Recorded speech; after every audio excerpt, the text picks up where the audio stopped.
मंडळी, तुमच्यासोबत असं कधी होतं का, की तुमच्याकडे पैसा येतो, पगार येतो, पण महिना अखेरपर्यंत पूर्ण हात रिकामा होतो.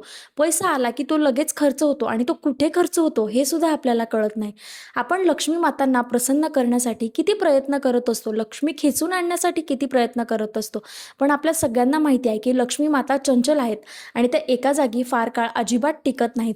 पण लक्ष्मींना टिकवून ठेवण्याचं जे काम आहे ते देवाचे अधिपती कुबेर करत असतात.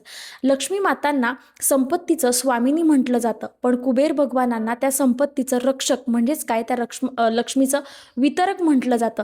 आपल्याकडे येणारा पैसा कशा पद्धतीने खर्च व्हावा आणि तो कसं टिकवून ठेवावा याच्यासाठी जे कार्यरत असतात ते आपल्या घरातील कुबेर भगवान असतात.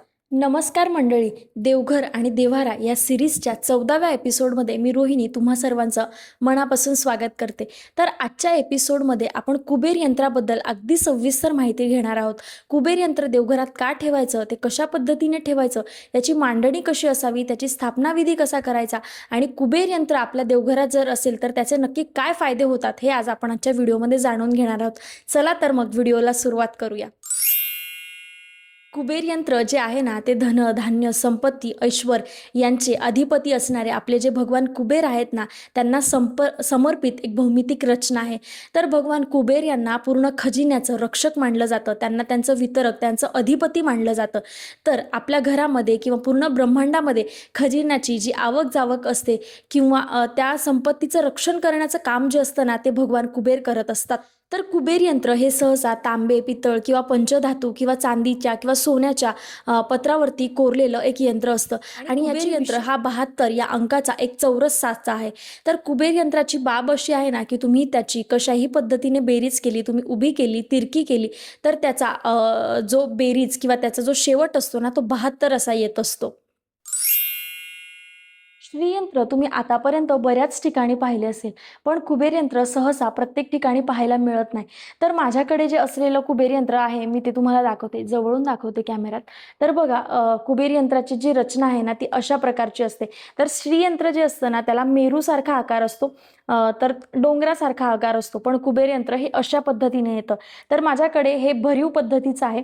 तर याच्यात अजून एक केंद्रात म्हणजे स्वामी केंद्रात एक प्रकार मिळतो जे साध्या तांब्याच्या पत्रावरती असतं, प्लेन असतं आणि जसं आपलं टाक असतात ना देवीचे त्या पद्धतीने असतं. तर माझ्याकडे असणारं जे कुबेर यंत्र आहे ते बघा अशा पद्धतीने आहे. तर या चौरसाच्या प्रत्येक खात्यामध्ये एक अंक असतात. तर त्या अंकांची तुम्ही कशाही पद्धतीने बेरीज केली तर ती 72 बेरीज जी येते ना ती मी याच्याबद्दल बोलत आहे. तर हे यंत्र इतकं प्रभावशाली आहे तर तुम्ही हे देवघरात सुद्धा ठेवू शकता किंवा व्यापारामध्ये वृद्धीसाठी तुम्ही तुमच्या नोकरी ठिकाणी ठेवू शकता किंवा जिथे तुमचा बिझनेस आहे म्हणजे दुकान आहे, तुमची फॅक्टरी आहे किंवा अजून काही ज्या गोष्टी आहेत तिथे तुम्ही ठेवू शकता. तिजोरीत ठेवलं तर अतिउत्तम. आणि जर तुम्हाला देवघरात ठेवायचं असेल तर जिथे आपण रुद्र यंत्राची स्थापना करतो त्याच्या शेजारी आपल्याला कुबेर यंत्र ठेवायचं असतं. तर बघा हे अशा पद्धतीने आहे. जर तुम्हाला सुद्धा कुबेर यंत्र घ्यायचं असेल तर तुम्ही तुमच्या जवळच्या स्वामी केंद्रातनं नक्की घेऊ शकता. स्वामी केंद्रात जर तुम्ही गेलात ना तर माझ्याकडे जे आहे तसंच एक्झॅक्ट यंत्र तुम्हाला बघायला मिळेल. आता बरेच जण मला म्हणतील की आमच्याकडे श्रीयंत्र आहे मग कुबेर यंत्राची काय गरज आहे. तर जसं मी व्हिडिओच्या सुरुवातीला तुम्हाला सांगितलं ना की महालक्ष्मी माता या संपत्तीच्या स्वामिनी असल्या पण कुबेर भगवान ह्या त्या संपत्तीचे रक्षक आहेत. म्हणजे जर तुमच्याकडे तुम्ही लक्ष्मी प्राप्तीच्या सेवा केल्या आणि ती लक्ष्मी जर तुमच्या घरात आली पण ती लक्ष्मी टिकवून ठेवण्याचं काम कुबेर भगवान करत असतात. म्हणजेच काय, तर जसं बघा पहिला फायदा, खर्च आपले नियंत्रणात होतात. तर बरेच लोक म्हणतात की आमच्याकडे पैसा आला पण महिना अखेरपर्यंत निघून जातो, आलेला पैसा टिकत नाही किंवा वायफळ खर्च होत असतात. तर आपल्या घरातील खर्च नियंत्रित करण्याचं काम जे आहे ते कुबेर भगवान करत असतात. कारण कुबेर भगवान जे आहे ना ते आपल्या पूर्ण ब्रह्मांडात जितकी संपत्ती आहे ना त्याचे खजिनदार आहे. तर ते तिथली संपत्ती मॅनेज करत असतात. त्याच्यामुळे आपल्या घरात जर कुबेर यंत्र असेल ना तर आपल्या घरातले जे खर्च आहेत ना ते नियंत्रणात राहतात. दुसरी गोष्ट मध्ये आपल्याला व्यापार किंवा नोकरीमध्ये वृद्धी मिळत असते किंवा नवीन संधी आपल्याला चालून मिळत असतात. आपला व्यापार कुठेतरी अडकला असेल किंवा आपल्याला नोकरीमध्ये नवीन संधी उपलब्ध होत नाहीयेत तर ते सुद्धा मिळवून देण्याचं काम आपल्याला कुबेर यंत्र करत असतं. आणि तिसरी महत्त्वाची गोष्ट म्हणजे कर्जमुक्ती. तर ज्या लोकांवरच्या डोक्यावरती कर्ज आहे किंवा बरेच लोक असे म्हणतात की आम्ही यांना त्यांना पैसे दिले पण ते रखडलेले पैसे आम्हाला मिळत नाही, किंवा व्यापारामध्ये बऱ्याच लोकांच्या पैसे अडलेले असतात, तर ते रखडलेले पैसे, ती रखडलेली रक्कम मिळवण्यासाठी जर तुम्ही कुबेर यंत्रावर सेवा केली तर तुमच्या ज्या या आर्थिक अडचणी आहेत ना त्याच्यातनं तुम्हाला मुक्तता मिळत असते, मार्ग मिळतात आणि या सगळ्या गोष्टीतनं बाहेर निघण्यासाठी कुबेर भगवान तुम्हाला मदत करत असतात. कुबेर यंत्राची स्थापना कुठे करायची? तर यंत्र असं कुठेही ठेवून चालत नसतं, तर कुबेर यंत्र हे उत्तर दिशेला ठेवावं, कारण उत्तर दिशेला भगवान कुबेरांचा वास असतो. तर देवघरात जर तुम्ही यंत्र ठेवत असाल तर भगवान शंकरांची पिंड ज्या बाजूला म्हणजे त्याचा निमुळतीचा जो भाग असतो ना तो आपण उत्तरेकडे कडत असतो, त्याच्यामुळे रुद्रयंत्राच्या शेजारी एक्झॅक्टली आपल्याला कुबेर यंत्राची स्थापना करायची असते. तर तिसऱ्या एपिसोडमध्ये मी तुम्हाला दाखवलेलं आहे की पायरीनुसार मांडणी कशी करायची. तर तिसऱ्या पायरीवरती आपल्याला यंत्रांची मांडणी करायची असते, तर तिथे मी तुम्हाला सविस्तर सांगितलेलं आहे की कुठलं यंत्र कुठल्या ठिकाणी ठेवायचं. त्याची लिंक डिस्क्रिप्शन बॉक्समध्ये आहे. जर तुम्ही ऑफिसमध्ये किंवा तुमच्या नोकरी ठिकाणी यंत्र ठेवत असाल तर तुम्ही तुमच्या त्या कॅश काउंटरला ठेवावं, जेणेकरून तुमच्या व्यापारामध्ये तुम्हाला नफा होईल. किंवा मग जर तुम्ही हे यंत्र तिजोरीमध्ये ठेवत असाल तर ते लाल कापडामध्ये छान गुंडाळून तुम्हाला ते ठेवायचं आहे. त्याच्यानंतर त्याच्यावरती वेळोवेळी काढून तुम्हाला सेवासुद्धा करायची आहे. जर कुबेर यंत्र, श्रीयंत्र किंवा रुद्रयंत्र जर तुम्ही कुठलंही यंत्र देवघरात किंवा कुठेही ठेवत असाल आणि ते वर्षानुवर्ष तसंच पडलेलं आहे तर तसं नाही, तर तुम्ही मंगळवार, शुक्रवार, पौर्णिमा या विशेष वारी, लक्ष्मीपूजनाच्या दिवशी, धनतेरसच्या दिवशी या विशेष वारी तुम्हाला त्या यंत्रांवरती पूजा करत राहायच्या आहेत. आता देवघरात ठेवल्यानंतर कुबेर यंत्राची नित्यपूजा कशा पद्धतीने करायची? तर कुबेर यंत्राची पूजा करण्यासाठी गुरुवार हा सर्वोत्तम मानला जातो.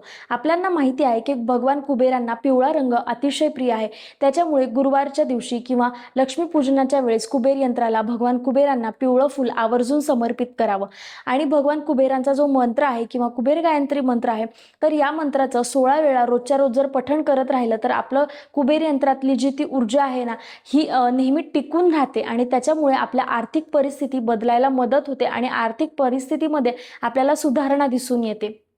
एक लक्षात घ्या, जिथे महालक्ष्मी आणि कुबेर या दोघांची एकत्रितरित्या पूजा होते ना तिथे गरिबीचा अजिबात वास नसतो, तिथे आर्थिक अडचण अजिबात नसते.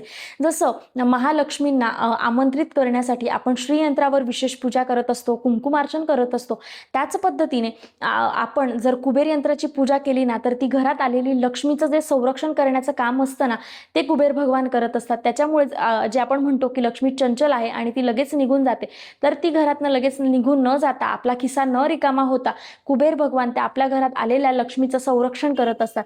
तर या दोघांची एकत्रित पूजा करणं खूप फलदायी ठरतं. जर तुमच्याकडे श्रीयंत्र देवघरात असेल तर मी म्हणेन तुम्ही आवर्जून कुबेर यंत्र लवकरात लवकर घ्या आणि कुबेर यंत्र म्हणजे या दोघं यंत्रांची जोडीने पूजा करा. मित्रांनो, कष्ट तर आपण सगळेच जण करतो, पण त्या कष्टाला एक दैवी अधिष्ठान असावं लागतं.